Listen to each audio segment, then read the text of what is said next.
اور کاش تم اس وقت کی کیفیت دیکھو جب فرشتے کافروں کی جانیں نکالتے ہیں کہ ان کے چہروں اور پیٹھوں پر مارتے جاتے ہیں اور کہتے ہیں اب آگ کے عذاب کا مزہ چکھو۔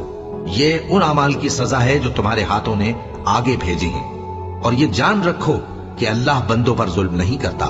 جیسا حال فرعونیوں اور ان سے پہلے لوگوں کا ہوا تھا ویسا ہی ان کا ہوا کہ انہوں نے اللہ کی آیتوں سے کفر کیا تو اللہ نے ان کے گناہوں کی سزا میں ان کو پکڑ لیا۔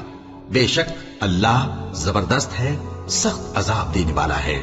یہ اس لیے کہ جو نعمت اللہ کسی قوم کو دیا کرتا ہے جب تک وہ خود اپنے دلوں کی حالت نہ بدل ڈالیں اللہ اسے نہیں بدلا کرتا، اور اس لیے کہ اللہ سنتا جانتا ہے۔ جیسا حال فرعونیوں اور ان سے پہلے لوگوں کا ہوا تھا ویسا ہی ان کا ہوا۔